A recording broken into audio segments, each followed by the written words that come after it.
नमस्कार दोस्तों। आज मैं एक बहुत ही प्यारी सी कहानी लेकर आई हूँ जो भाई और बहन के प्यार के ऊपर आधारित है। प्लीज़ आप पूरी वीडियो मेरी ज़रूर देखिएगा और इस कहानी को पूरा का पूरा ज़रूर सुनिएगा। अमित एक बहुत ही होनहार लड़का था जो हमेशा ही ईमानदारी के साथ अपनी पढ़ाई पर ध्यान देता और हमेशा ही अपने पिताजी के काम में भी मदद किया करता था। ऐसे तो वह सिर्फ 12वीं का छात्र था, लेकिन फिर भी उसमें गजब का आत्मविश्वास था। वह अकेले ही अपने पिता का सारा काम संभाल लेता था और साथ में पढ़ाई पर भी ध्यान देता था। अमित की माँ का देहांत 2 साल पहले ही हो चुका था और उसकी एक छोटी बहन थी जो स्कूल जाती थी, लेकिन कभी कभी उसे भी स्कूल से छुट्टी लेनी पड़ती थी क्योंकि अमित के पिताजी सही समय पर उसके स्कूल की फीस जमा नहीं करवा पाते थे। छोटी बहन को पढ़ाई लिखाई का शौक नहीं था, लेकिन फिर भी अपने भाई के कहने पर वह पढ़ाई करने लगती थी।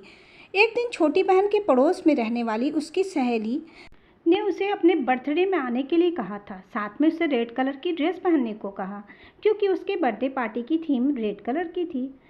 अब अमित की बहन इतनी भी समझदार नहीं थी। वो अपने भाई से बार बार उस ड्रेस की जिद करने लगी कि उसे रेड कलर का ही ड्रेस चाहिए और ये भी कहने लगी कि अगर मैं ऐसी ड्रेस नहीं पहनूंगी तो फिर सारी लड़कियां मेरा मजाक उड़ाएंगी।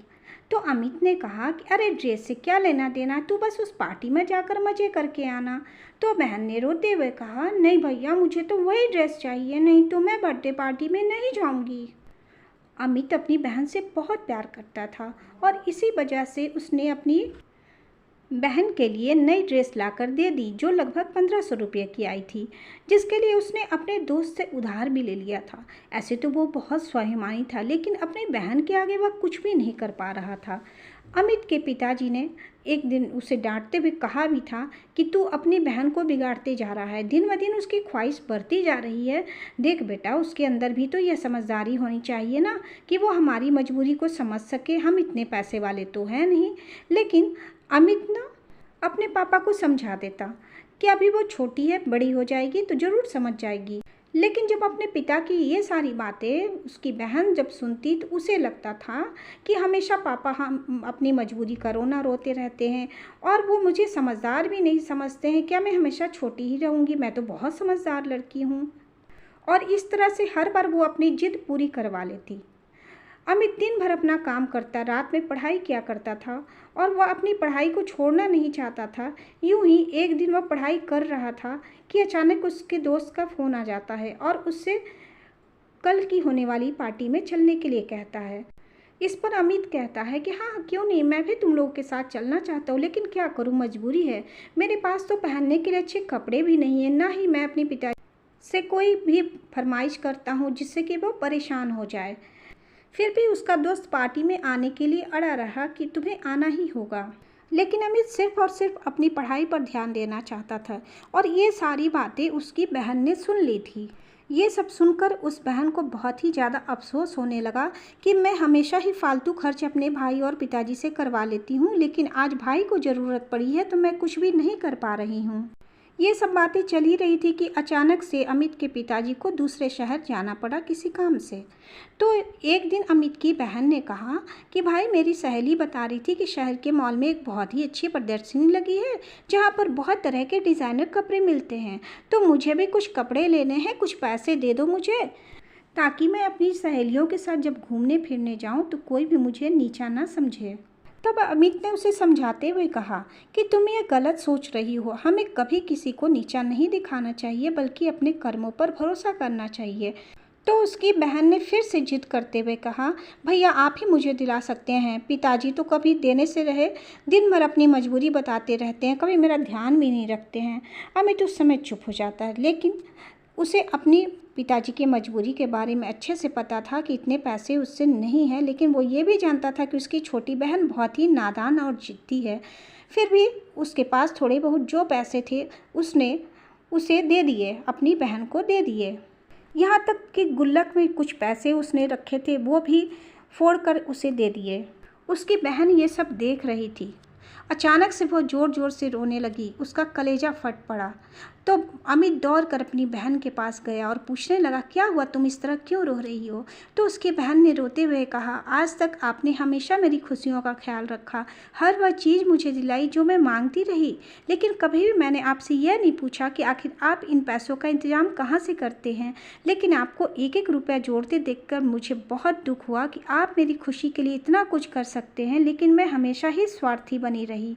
तो अमित ने उसे समझाते हुए कहा, अरे इतना सोचने की ज़रूरत नहीं है बहन, आखिर मैं तेरा बड़ा भाई हूँ ना, मैं नहीं करूँगा तो कौन करेगा। बस उसी समय अमित की बहन दौड़कर अपने बैग से एक चीज़ निकाल कर लाती है और अमित की आंखों पर हाथ रखने के लिए कहती है कि आप आंखें बंद करिए, मैं आपके लिए कुछ लेकर आई हूँ। इस बात से अमित चौंक पड़ता है और जैसे ही वह अपनी आंखों से अपनी बहन का हाथ हटाता है तो देखता है कि उसकी बहन उसके लिए सुंदर सी शर्ट लेकर आई है। अमित आश्चर्य से बोलता, अरे ये तो बड़ी महंगी है, पर तुम कहाँ से लेकर आई।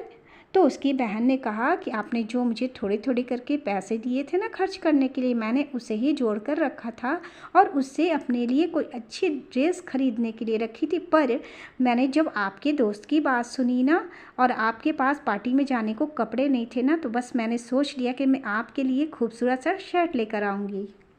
अमित ने जब शर्ट खोलकर देखा तो उसे शर्ट बहुत पसंद आई। उसने कहा, अरे ये तो बहुत अच्छी है, मैं तो सोच भी नहीं सकता था कि मेरे लिए कोई इतना अच्छा भी कर सकता है। तब बहन ने इमोशनल होते हुए कहा, यह तो मेरी तरफ से एक छोटा सा तोहफा है, लेकिन आज तक आपने जो मुझे प्यार और सम्मान दिया है उसकी तो कोई तुलना भी नहीं की जा सकती है। अब मैं हमेशा आपका और पिताजी का हाथ बटाऊंगी और कभी भी फिजूल खर्ची नहीं करूंगी। वह बात सही है, जितनी चादर होती है हमें पैर भी उतना ही फैलाना चाहिए। बहन की समझदारी वाले बातों को सुनकर अमित की आंखों में आंसू आ गए और तभी पिताजी वहाँ खड़े होकर उन दोनों को देखने लगते। जब अब पिताजी की आंखों में भी अमित के साथ साथ बहन के लिए भी गर्व के भाव आ जाते हैं। वे दोनों बच्चों को गले से लगा लेते हैं।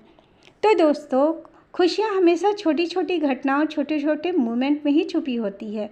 कभी भी लाइफ में किसी के लिए बहुत बड़ा प्लान करने के बजाय किसी के लिए छोटा सा प्रयास भी बहुत मायने रखता है। किसी के लिए एक बड़ा महंगा उपहार खरीदने के बजाय किसी के साथ पल दो पल बैठकर उससे प्यार से बातें कर लो, तो ये भी अपने आप में एक उपहार ही होता है।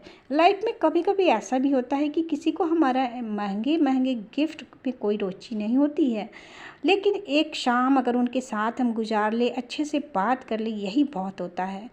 लेकिन बदलते दुनिया और इस जीवन में जितनी भी भागा दौड़ी है, इसमें हम लोग इतने मशगूल हो गए कि एक दूसरे को टाइम नहीं दे पाते हैं। और जहाँ तक मेरा मानना है कि किसी के लिए भी किसी का सबसे बड़ा उपहार किसी को वक्त देना। आशा करती हूँ कि भाई बहन के पवित्र त्यौहार के इस महीने में ये मेरी छोटी सी कहानी आपको ज़रूर पसंद आएगी, और पसंद आई हो तो प्लीज़ एक प्यारा सा कमेंट ज़रूर करें और एक लाइक ज़रूर कर दें। अगर मेरे चैनल पर आप नए हैं तो सब्सक्राइब ज़रूर कर लें। फिर मिलूँगी नई नई कहानियों के साथ में और प्यारे प्यारे गानों के साथ में। तब तक के लिए नमस्कार।